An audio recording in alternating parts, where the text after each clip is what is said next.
por esta condición. Mortalidad, 397 por 100.000 hombres, 286 por cada 100.000 mujeres. Esto es una cifra terrible. Eso es enorme. Ahora, esto que ustedes lo pueden ver desde la perspectiva, este man está diciendo que el vaso medio vacío, pero en realidad yo lo veo como un vaso medio lleno.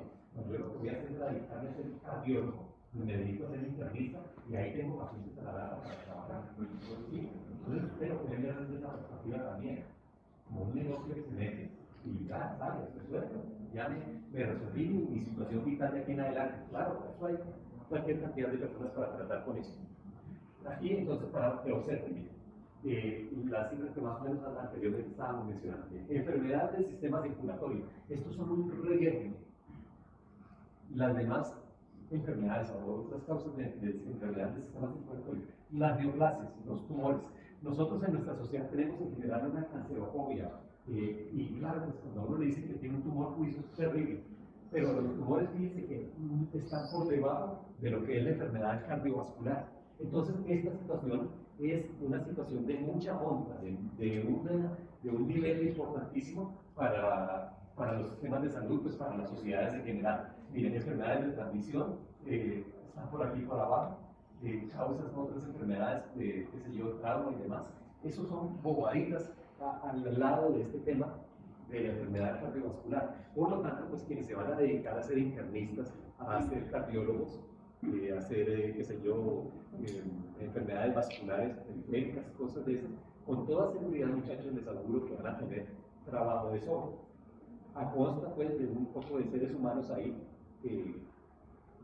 bueno, pues, que van a asistir a sus consultas, sin duda. Entonces, mortalidad por estas enfermedades igual, y la mortalidad es tenaz comparado con las otras causas de mortalidad. ¿Sí? Entonces, sin duda van a tener sustrato importante para el trabajo. Bien, ¿qué cosas debemos de recordar de ese curso de fisiología? Así de manera muy breve, rápida, el concepto de gasto cardíaco. Entonces, en general, nuestra sangre fluye por nuestra vasculatura, producto de que se da un gradiente de presión al cual se opone una resistencia vascular, que es la resistencia que ejerce el tubo, el vaso sanguíneo al flujo de la sangre. Si nosotros equiparamos este flujo sanguíneo con el gasto cardíaco, pues entonces nos representamos aquí en la fórmula y tenemos que el gasto cardíaco es igual a la presión arterial, un gradiente de presión, ¿no? Entonces, el gradiente de presión es la presión arterial dividido entre la resistencia vascular periférica. Y si luego despejamos en esta fórmula, entonces tenemos que la presión arterial o presión arterial media que aparece acá, pues va a ser el gasto cardíaco por la resistencia vascular periférica. Bueno, con esta formulita tan elemental y con este enfoque tan elemental, pues vamos a ver lo siguiente. ¿Qué situaciones que me impacten la presión arterial pues van a estar relacionadas con el gasto cardíaco y con la resistencia vascular periférica?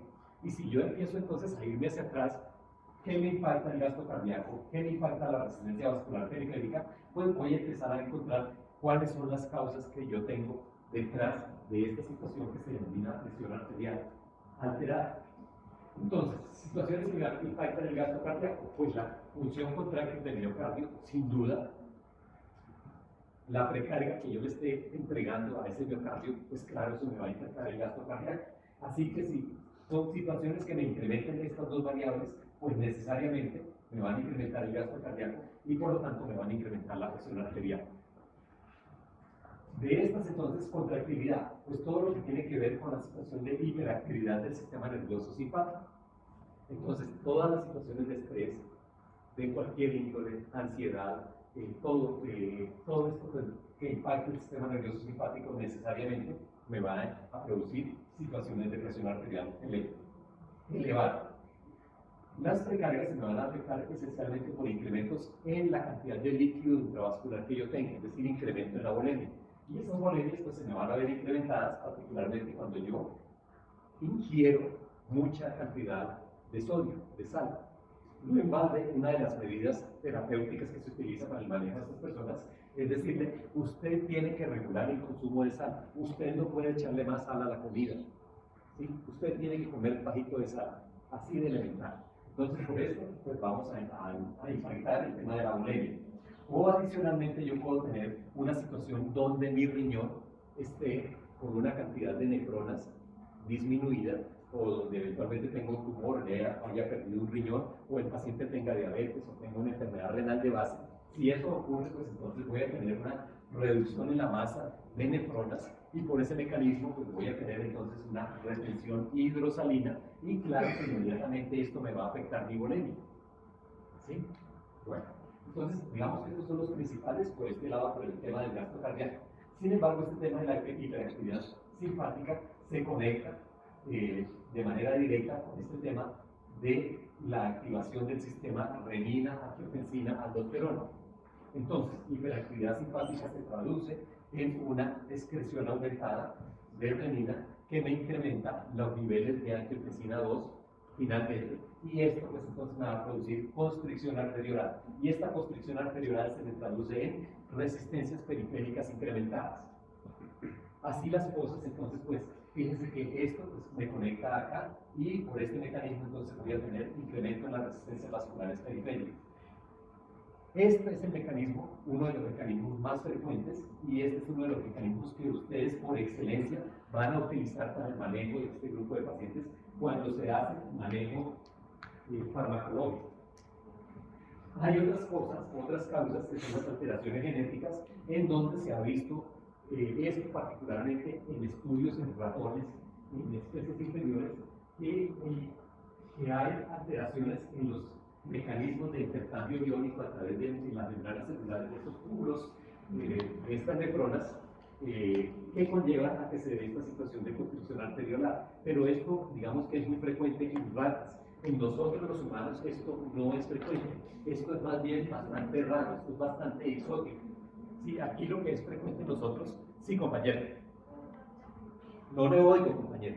Esas alteraciones genéticas son heredables. Sí, señora. Y cuando llegue al punto, compañera, va a encontrar en la medicina interna de Harrison una tabla de las causas de la hipertensión arterial. Entonces, en esa tabla de la medicina interna de Harrison, usted va a ver un reguero ahí de mutaciones, que las mutaciones y demás, que no sé cuántas, que no sé qué. Esas se han determinado algunas, pero esto en nosotros no es significativo. Eso es significativo en las ratas. Sí. Bueno, claro que muchos humanos somos una rata. Bueno, y otra manera en que se puede llegar a incrementos de las resistencias vasculares periféricas es por este mecanismo que tenemos acá. Situaciones de obesidad que condicionan una situación de hiperinsulinemia. Esa situación de hiperinsulinemia lleva a que la subunidad 1 de la insulina actúe como un factor de crecimiento, impactando los vasos sanguíneos. Por ese mecanismo se llevaría a la producción de un fenómeno de hipertrofia estructural de estos vasos sanguíneos, y claro, por este mecanismo entonces muchas de estas personas obesas o que tienen sobrepeso pues van a terminar desarrollando hipertrofia estructural de su vasculatura, y por ese mecanismo resistencia vascular periférica. Ahora, ¿cuál es el mecanismo que a mí me tocó? Pues eso depende de la entrevista clínica que yo le haga al paciente en busca de todo esto que hemos mencionado acá, ¿sí? En algunas personas están todos los mecanismos, en otras puede que sea uno particular, que sea diabético, que sea obeso, etc. Y por ese mecanismo que se va a producir esto. Aquí noten que he delineado los principales mecanismos, haciendo énfasis en que las alteraciones genéticas, bueno, aquí decirles que el profesor Junicen dice que es que absolutamente todo está en los genes, y que entonces, pues claro, que es que los genes es lo que lo determina a uno, pero el profesor Junicen olvida de un detallito importante, y es el detallito de la epigenética. ¿Sí o no? Resulta que la epigenética no está en los genes. Y entonces, todo esto que hemos estado mencionando aquí, buena parte no está en los genes.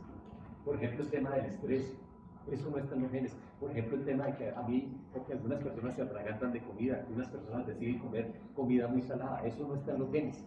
¿Sí? Y entonces, pues claro que si bien es cierto, los genes determinan buena parte de esto, acá, como les decía en las ratas, no determinan muchas otras cosas que pueden pasar en las personas. Por lo tanto, pues, el sesgo de la genética, o mejor dicho, la perspectiva de la enfermedad desde el punto de vista de la genética, tiene sus limitaciones. Y observen acá esto. Entonces, para redondear el tema, dentro de la fisiopatología de esta enfermedad, se supone que tenemos mecanismos renales alterados, sí, cualquiera de esos, resistencias periféricas incrementadas alteradas por cualquiera de estos mecanismos, hiperactividad simpática, resistencia a la insulina, y este último que no lo había mencionado, que es el tema de la disfunción endotelial. Bueno, estos son todos hipótesis, porque esto no está comprobado definitivamente. Y fíjense, muchachos, que como son hipótesis, ustedes pueden aportar importantemente aquí al conocimiento de esta cuestión. Por mi parte, pues yo ya me declaro que estoy por fuera, porque como yo ya voy de salida, ¿sí? Entonces pues yo no voy a seguramente aportar mayor cosa, pero ustedes que tienen toda esta juventud, que tienen todo este ímpetu, pues vamos a ver qué es lo que está determinando que eventualmente estos mecanismos, estas alteraciones orgánicas se estén saliendo o estas variables se estén alterando para llevar a que se dé esta situación. Lo cierto es que estas cosas están descritas en este grupo de personas y de alguna manera pues ya se tienen bastante bien caracterizadas, aunque no es, aunque en algunas personas pues puede que estén todos los mecanismos o solamente alguno de ellos. En general, esta situación se considera una situación que desde la perspectiva genética es poligénica y heterogénea. Poligénica, entonces están involucrados múltiples genes y seguramente no los conocemos todos. Y como les decía, pues como nosotros el enfoque en la buena parte de lo que hacemos es un enfoque desde la perspectiva del número. En general intentamos resolver las cosas desde lo que es más frecuente, pues no hemos focalizado como hemos de pronto interiorizado lo suficiente en este tema de cuáles son los genes que están involucrados. Se considera entonces una enfermedad poligénica y heterogénea. Sí que tiene algunos defectos a nivel genético de ciertas enzimas que, por ejemplo, están relacionadas con el metabolismo de la aldosterona, que lleva entonces a que se dé un efecto de retención hidrosalina, sí, claro. En ratas, efectivamente, es un mecanismo interesante. Algunas proteínas que afectan la reabsorción de sodio en el tubo contorneado distal. Eso también está descrito, pero estos no son mecanismos que son los más significativos. Lo más significativo es que uno esté estresado, lo más significativo es que uno esté obeso, lo más significativo es que uno sea diabético, lo más significativo es que uno tenga malos hábitos, que no haga alguna actividad física. Eso es lo más significativo. Y eso que es más significativo, hasta el momento no lo hemos podido manejar adecuadamente. Entonces, pues no manejamos lo más frecuente y produce la situación de forma adecuada, pues mucho menos pues estas cuestiones aquí que son ya como puntuales, como muy específicas, pues de pronto no resultan tan importantes. Y es probable que la doctora Lucía les haya mostrado en su conferencia una diapositiva o igual o muy parecida a esta. ¿Sí o no, compañeros? ¿Sí?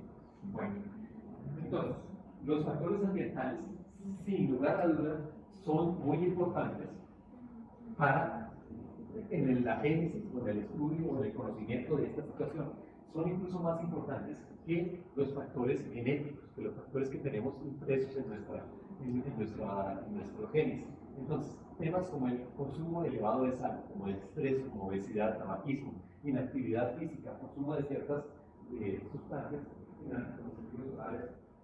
particularmente en las chicas, estos son los factores ambientales más importantes que determinan esta enfermedad en general.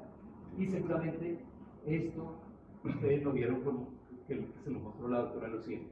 ¿Sí se lo mostró o no? Porque si no, yo luego le digo que por qué no están mostrando las cosas como son. ¿No han visto cardiopatía isquémica? Pues si vieron la aterosclerosis, debieron ver esto. No.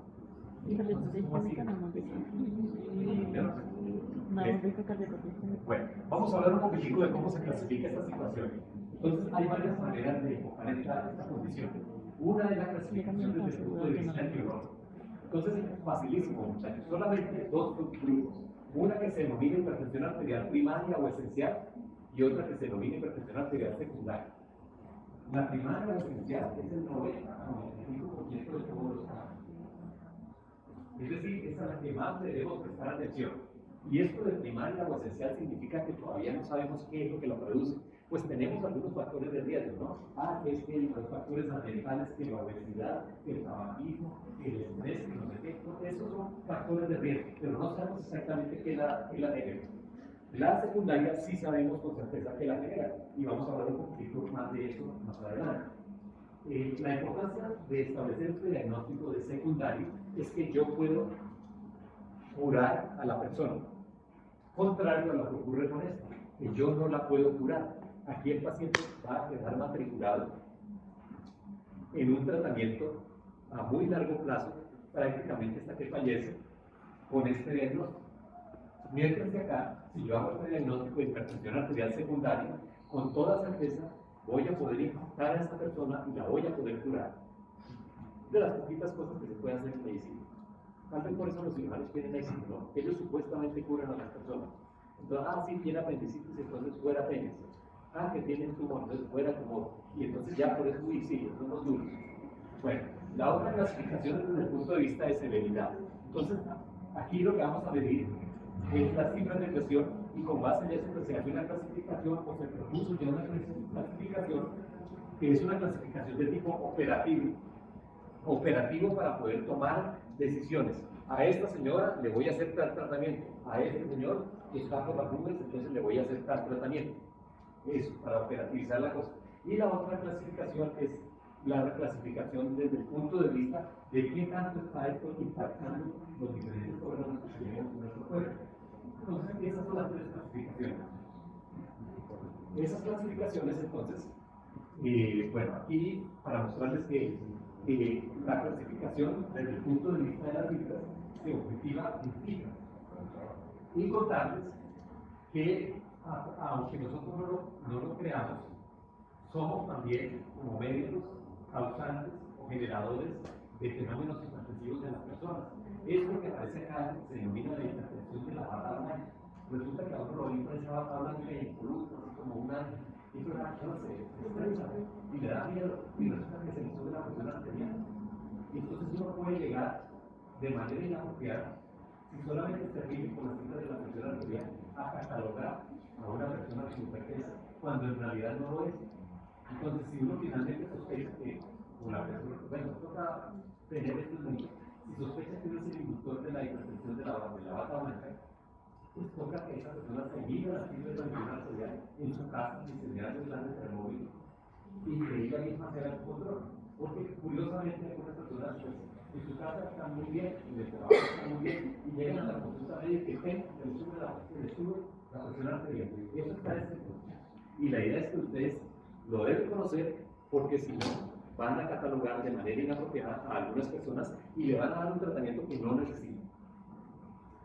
Bueno, vamos a hablar un poquito sobre el tema de la hipertensión arterial secundaria, que ella que les mencionaba es susceptible de curar.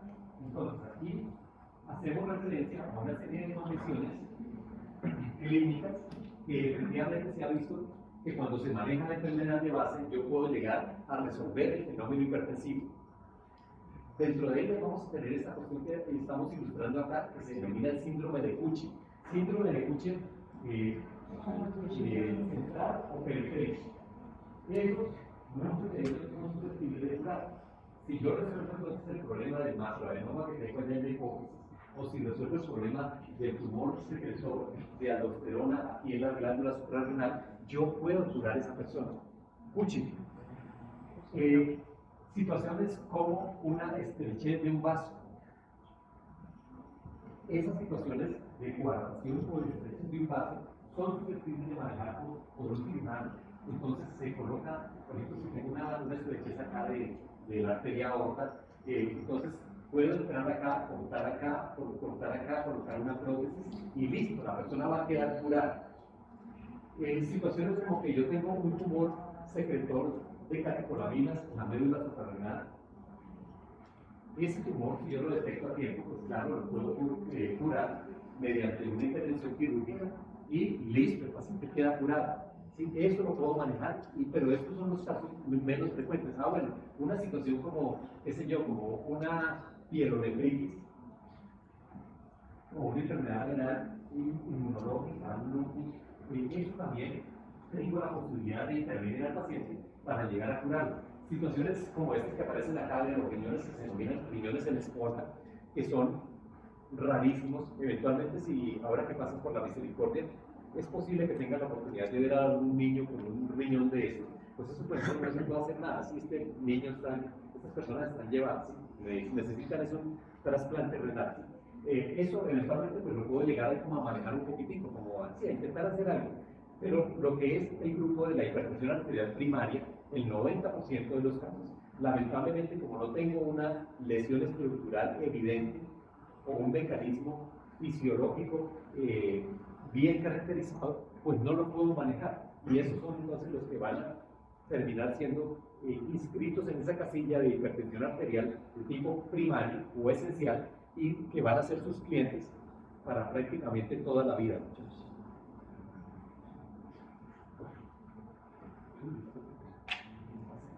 Bueno, aquí para mostrarles entonces cómo es que esta condición va a tener un impacto prácticamente sobre muchos de nuestros órganos y particularmente en los órganos del aparato circulatorio. Entonces, a nivel cardíaco, pues va a impactar en el ventrículo izquierdo de diversas maneras. Entonces, una forma es dilatándolo, otra forma es generando estos fenómenos de hipertrofia muy masivos, otra forma es produciendo un evento isquémico que les dije existía también asociado. Se puede también ver alteración o lesión ya de los vasos o desestructuración de la matriz extracelular en algunos vasos, pero lo principal es que esto suelen ser estos órganos, vasos sanguíneos. Entonces, a nivel de los vasos sanguíneos, generalmente vamos a encontrar la formación de aneurismas, aneurismas en la circulación mayor, en la aorta, de diferentes tipos. Estos aneurismas también se conocen como hematomas disecantes. Y en realidad ese es el mejor nombre, hematoma disecante. Pero ustedes van a encontrar en los libros como aneurisma disecante.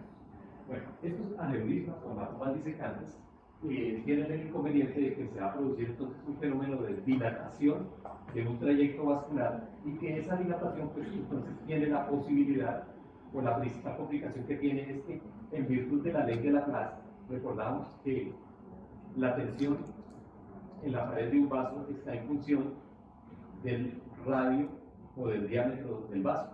Entonces, claro, la tensión que soporta aquí este vaso dilatado es mucho mayor en esta sección que en esta sección que no está dilatada, o es mucho mayor en esta sección que en esta sección que no está dilatada. Y claro, esto se puede romper. Entonces, cuando ustedes de pronto tengan la oportunidad de examinar a una persona y le encuentren en la palpación abdominal una masa palpitante, pues no es que se van a poner a espicharla y espicharla, no. Inmediatamente van a considerar que esa persona tiene un hematoma o un aneurisma abdominal y que necesita con urgencia una ecografía para confirmar el diagnóstico y necesita ser urgentemente operado, porque esa cosa se le puede estallar allá, y si se estalla un aneurisma o un hematoma disecante, pues no hay nada que hacer, una persona fallece, así de sencillo.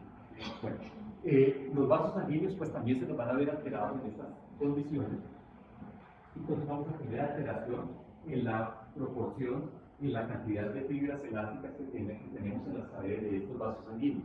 Pero pues esto en realidad resulta siendo tal vez pues, como una curiosidad ahí para los patólogos. ¿Qué otras cosas vamos a encontrar? A nivel de los riñones. Entonces en los riñones vamos a encontrar, bueno, ¿recuerden cómo es un riñón normal? Un riñón normal entonces es una superficie lisa que está recubierta por la cápsula renal y que cuando uno coge la cápsula renal en el riñón normal y la desprende, eso desprende facilito, como si uno estuviera pelando un banano, ¿sí? Así, facilito. Pues resulta que los riñones de estos pacientes hipertensos, no. Ellos generalmente sus riñones van a tener una serie de cráteres o cicatrices en su superficie y eso entonces dificulta que esta prueba de quitarle la cápsula renal al riñón no se dé con esa facilidad que les describo.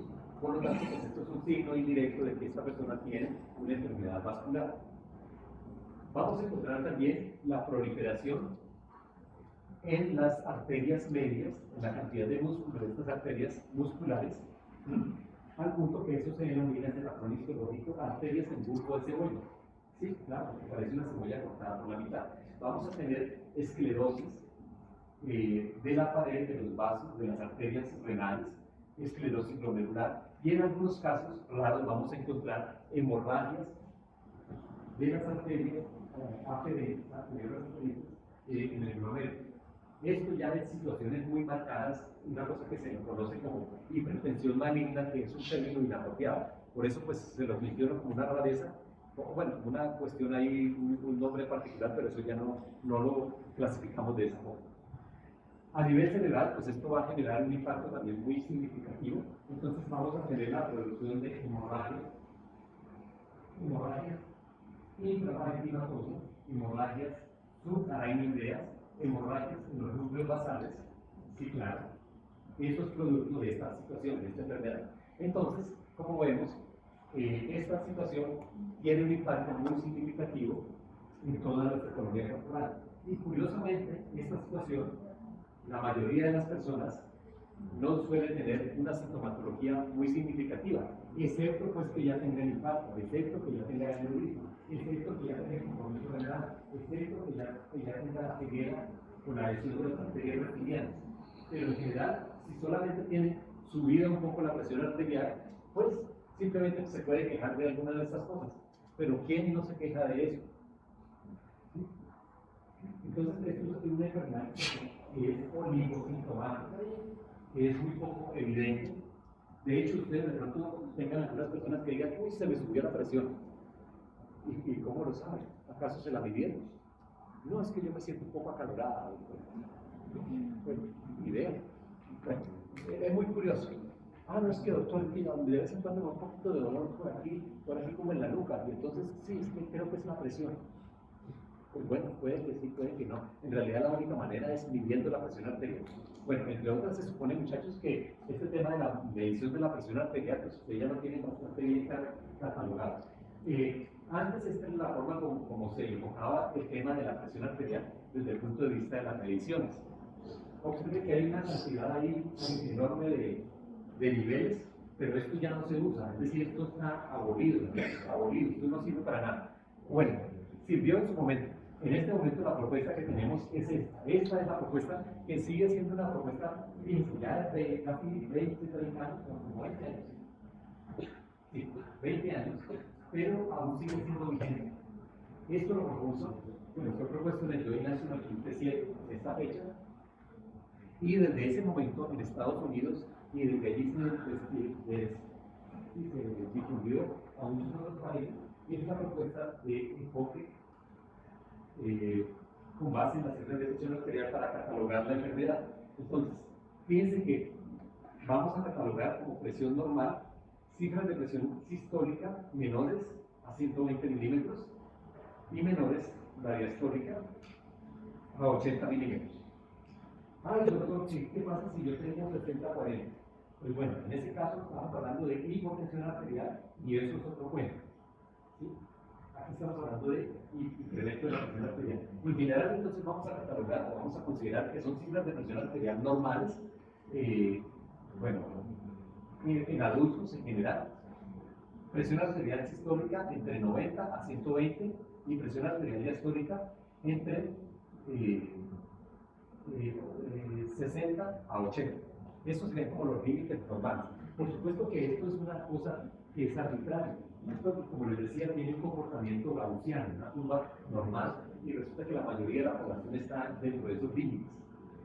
Para los niños, pues por supuesto, porque también hay niños hipertensos, entonces hay unos conocimientos especiales, y hay unas tablas que ustedes van a aprender a manejar cuando pasen por pediatría, que esta variable de la presión arterial pues también cambia en función de la edad, en función de la masa corporal, en función de la superficie corporal. Por lo tanto, pues para los niños estas cifras no van a aplicar, muchachos. Bueno, y entonces con base en estas cifras de normalidad, que son ahí puestas de manera acordada entre todos, vamos a tener una situación de, vamos a definir hipertensión en fase 1 como aquella que está entre 140 y 159 milímetros de mercurio, la sistólica, y 90 a 99 la diastólica.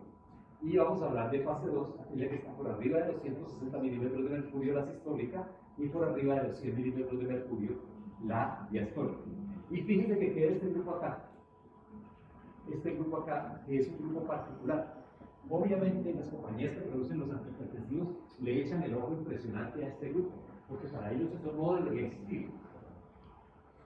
Sí, este grupo que se denomina prehipertensión debería recibir algún tratamiento para las compañías farmacéuticas. pero hoy, como es un reguero de gente, los que pueden estar o podemos estar en esta situación, pues para ellos sería fantástico que aquí se tomara alguna decisión en vamos a abolir esto ya no existe. Entonces, estos que están aquí por arriba de 120 van a ser hipertensos y por arriba de 80, de 85, o bueno, lo que sea, de 80 y 89 también van a ser hipertensos.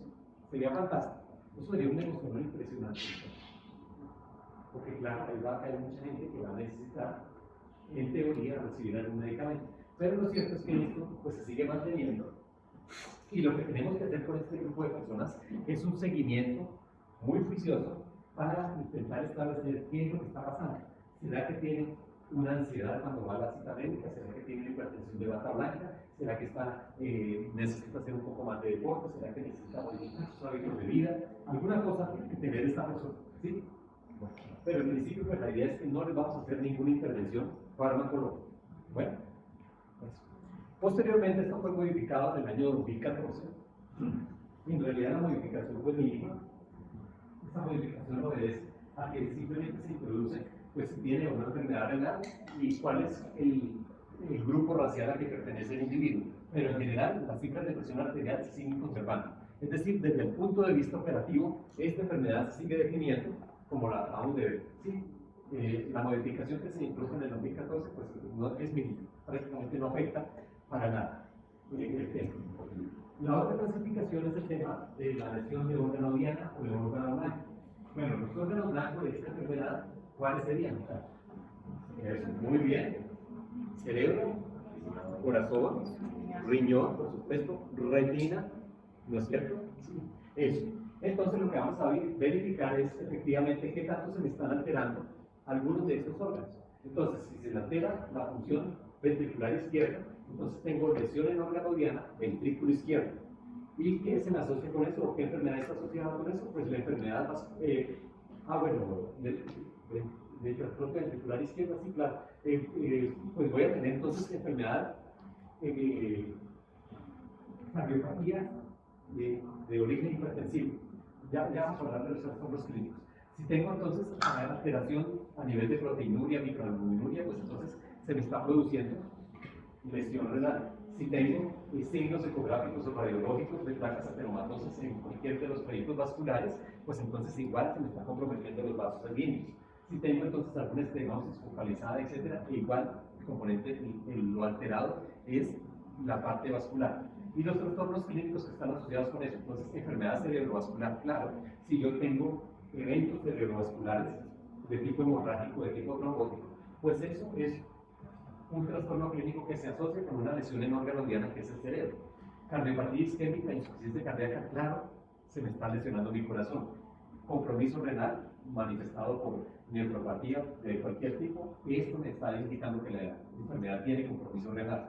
Enfermedad vascular periférica, eso generalmente se va a ver manifestado en una situación que se denomina claudicación intermitente.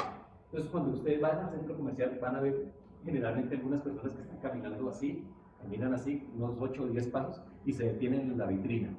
Y luego otros 8 o 10 pasos y pasan a la siguiente vitrina. Esa persona muchas veces lo que tiene, si es particularmente una persona mayor, lo que tiene es un fenómeno de claudicación intermitente, producto de la obstrucción de un vaso periférico. Entonces, claro, él alcanza a dar 8, 10 o 20 pasos y ya el órgano queda isquémico o hipóxico y por eso se le produce dolor. Tiene que descansar para poder seguir avanzando. Eso evidencia enfermedad vascular periférica. Por supuesto, el tema de la retinopatía. Después ustedes van a aprender a hacer el fondo de ojo y van a aprender a distinguir los famosos cruces arteriovenosos, las arterias del tipo de hilo de plata y no sé qué. Eso lo van a aprender ahora que se promuevan a su semestre de semiología. Y esto entonces es lo que nos permite poner en evidencia que hay un compromiso por esta enfermedad a nivel de la retina. Y esto pues entonces me estaría hablando de una lesión a ese nivel. ¿Y cómo se evalúa el paciente hipertenso? Pues se evalúa con mucho cuidado, haciendo una historia clínica muy juiciosa, en la cual vamos a intentar confirmar el diagnóstico, hacer la clasificación etiológica, recuerden, primaria o secundaria, clasificar la severidad, que lo hacemos con base en las cifras que pusimos previamente. Vamos a intentar clasificar la repercusión visceral, es decir, la lesión de órgano diario, a ver si tiene lesión cerebral, a ver si tiene lesión en la retina, si tiene lesión cardiovascular, si tiene lesión renal, si tiene lesión ¿dónde más? Renal, periférica. Y vamos a valorar el riesgo vascular. Este concepto del riesgo vascular, tengo un par de palabritas. Entonces, ¿qué tenemos que hacer? Historia clínica, exploración física completa y un número limitado de pruebas que incluyen las siguientes. Esto es en general lo que se debe hacer a un paciente hipertenso. Por supuesto que esto es, digamos, como la entrada para el estudio. En función de los hallazgos que ustedes vayan a determinar en esta persona, pues van a ampliar el estudio. De pronto le van a pedir un TAC, de pronto le van a hacer un fondo de ojo, de pronto le van a hacer más cosas. Pero en principio siempre le vamos a tener que hacer esto. Parcial de orina, microalbuminuria, una química sanguínea básica como esta que tenemos acá, donde se haga un perfil lipídico completo, el electrocardiograma, pero aquí lo mejor sería hacerle siempre a estos pacientes ecocardiograma, pero pues bueno, de momento vamos en eso, pero lo mejor sería siempre ecocardiograma y siempre un fondo de ojo. Con esto entonces pues ya tenemos el panorama completo junto con la historia clínica para evaluar a este paciente. Les decía que se evalúa el tema del riesgo vascular. Bueno, riesgo entonces se define como la probabilidad de tener alguna enfermedad vascular en un periodo de tiempo determinado. Esto lo hacemos entonces con base en estos conceptos, es decir, a este paciente le vamos a preguntar o vamos a dirigir el interrogatorio para intentar establecer si tiene algo que nos indique que haya cardiopatía isquémica, algo que nos indique que haya un ictus o un evento cerebrovascular transitorio, algo que nos indique que haya una arteriopatía periférica, como el fenómeno de la claudicación. Con base en esto, pues entonces vamos a definir este concepto del riesgo vascular. Bien. Les había mencionado previamente que esta situación en general no suele ser una enfermedad que se manifieste en las urgencias.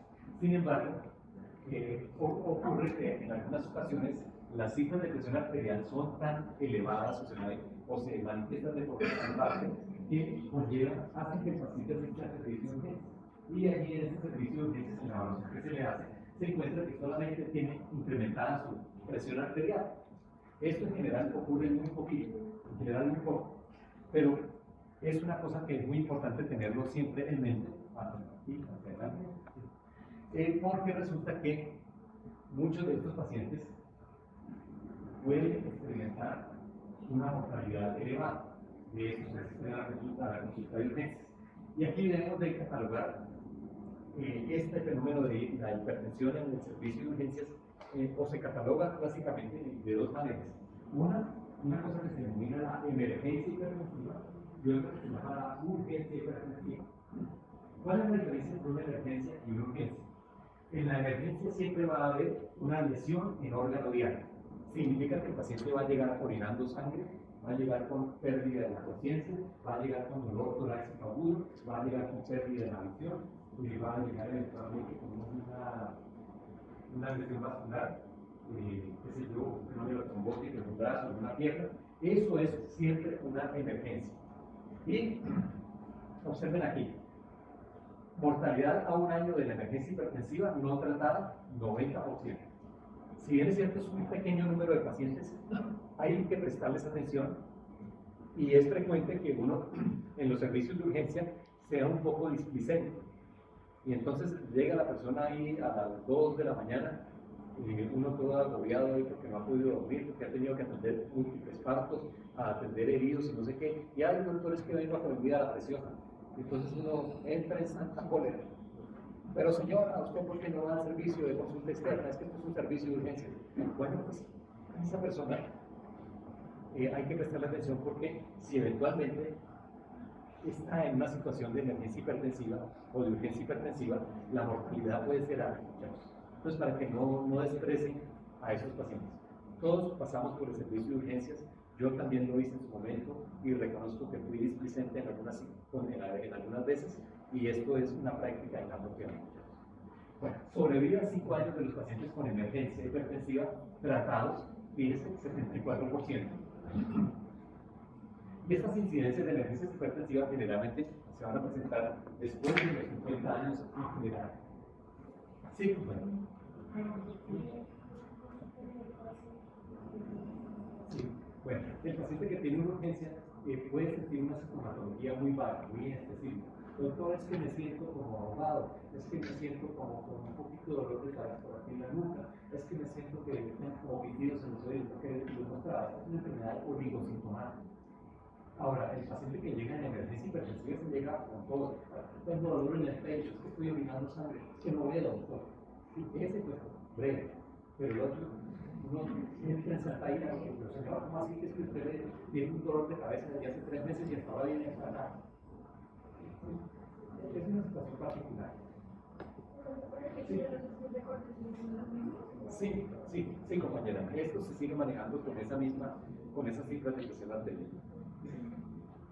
Ahora, lo que pasa es que generalmente si tiene una cifra de presión arterial siempre va a quedar catalogado al paciente, no como fase 1, sino como fase 2. Recuerden, arriba de 100, arriba de 159. Bueno. Las urgencias, entonces.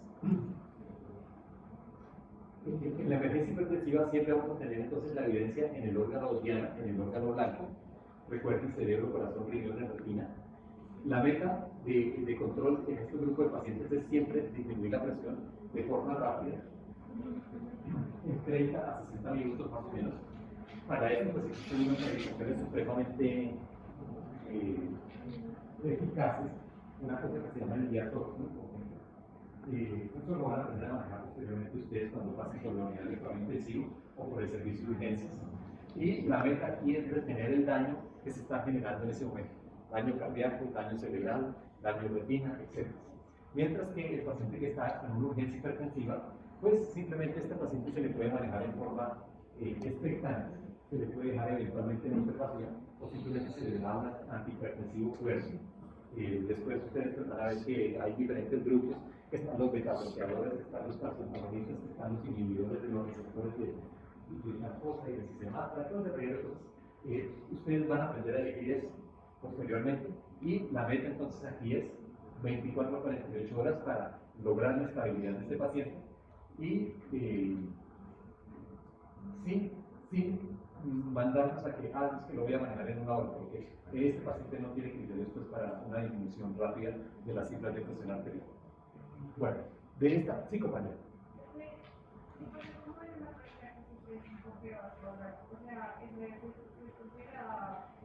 El síncope vasovagal.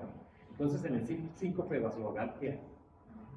Una pérdida de la conciencia, ¿no? Pero generalmente esta persona lo que tiene es una hiperactividad del sistema nervioso parasimpático. Es decir, ese no tiene hipertensión. Simplemente se descolgó. ¿Por qué? Porque tuvo un bajonazo de la presión arterial. Esa persona no tiene problema. Hay una persona, pues bueno, sí, la recogemos, le ponemos los pies en lo alto, le damos un poquito de agüita o una aromática, le damos a oler un poquito de café, como hacen las señoras, o alguna cosa de esa. Ay, sí, ay, qué pena, ¿cómo estás? Ve al médico y ya, sale. No tiene problema. ¿Sí? Bueno, muchachos, esto que acabamos de ver está puesto en un documento que aparece, que les invito a que lo googleen. Se llama el séptimo informe del Joint National Committee. Este fue el original. Como les dije, esto se actualizó en el año 2014.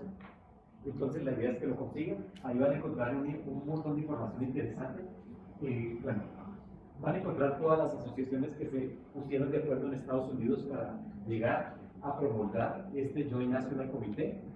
Van a encontrar el por qué se hizo, el cómo se hizo, etc. Van a encontrar lo que les mostré, las cifras de presión arterial.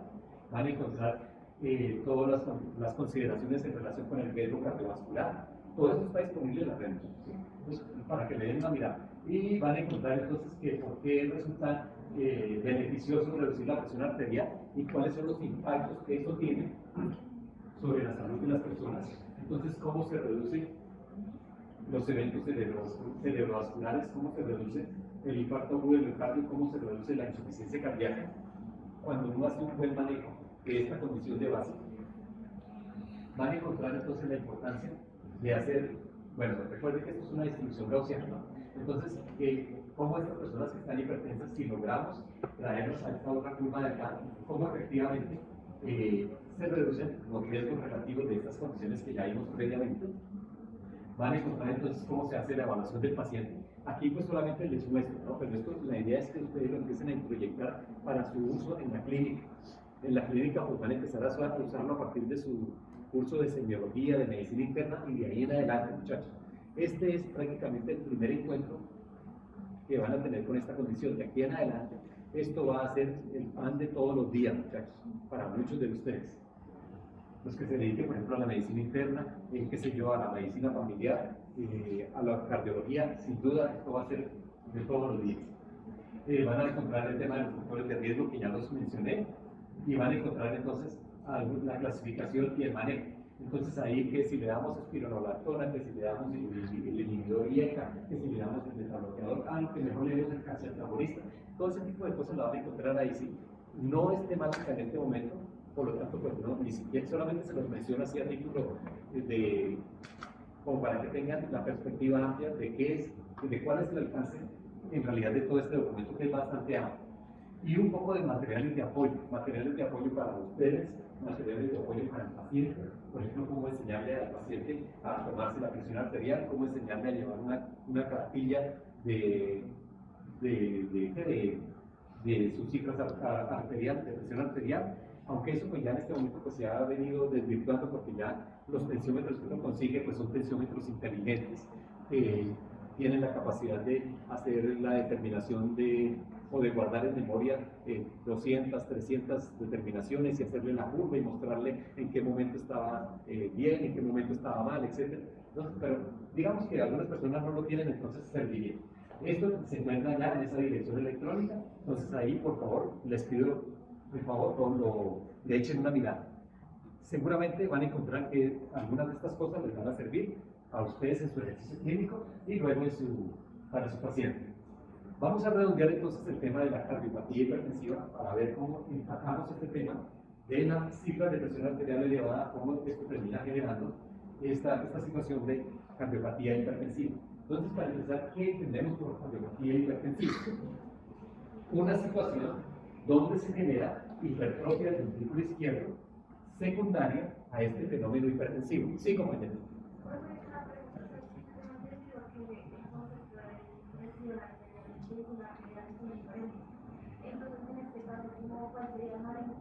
Eso, compañera, me parece fantástico lo que usted me acaba de proponer. Vamos a hacer una investigación. ¿Cuál es la diferencia entre presión arterial y tensión arterial? ¿Y la presión es qué? ¿Sobre qué? No le entiendo.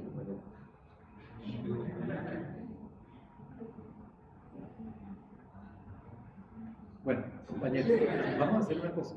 Los invito a que leamos el concepto de presión arterial y tensión arterial. Bueno, y en la próxima que nos encontremos, lo conversamos. ¿Sí? Bueno, entonces este tema de la cardiopatía hipertensiva se define como esto: un impacto que tiene esta situación de incremento de esta variable que se denomina tensión arterial cuando se sale de la normal. Entonces, ¿cómo impacta el ventrículo izquierdo para generar este fenómeno de hipertrofia del ventrículo izquierdo? Se supone que esto ocurre en esta cantidad de personas, entre el 3 a 8% de las personas, cuando se les hace este examen, un electrocardiograma, y se encuentra que efectivamente el ventrículo izquierdo está incrementado. Pero les decía que esta es una metodología inapropiada desde el punto de vista para hacer este diagnóstico, porque lo mejor es siempre hacer un ecocardiograma, no un electrocardiograma. El electrocardiograma subdiagnostica, subestima en realidad este porcentaje. Cuando se hace con ecocardiografía, fíjense que el porcentaje prácticamente se incrementa muchísimo. Entonces, pero bueno, lo cierto es que así es como está definido y pues llegará el momento en que esto se pase a ser como es debido. Y se encuentra que hasta un 90% de las series de pacientes con hipertensión arterial muy severa van a tener hipertrofia del ventrículo izquierdo. Ahora, por supuesto que esto no se genera de hoy para mañana, ni de hoy para dentro de un mes. No, esto es a lo largo de 5, 10, 15 o 20 más años, ¿sí? Eso entonces es lo que vamos a tener. ¿Y qué tenemos en estas situaciones? Pues que este ventrículo izquierdo va a tener cambio a nivel de los miocitos, cambio a nivel del intersticio, cambio a nivel de los vasos coronarios. Esto es entonces el impacto real que tiene el incremento de esta variable normal de nuestro organismo, que se denomina presión arterial o tensión arterial, sobre nuestro miocardio.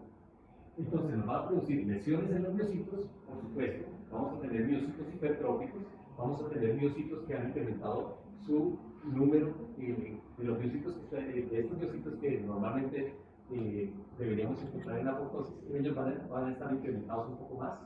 Lesiones del intersticio, entonces esto es lo que se denomina el remodelamiento cardíaco,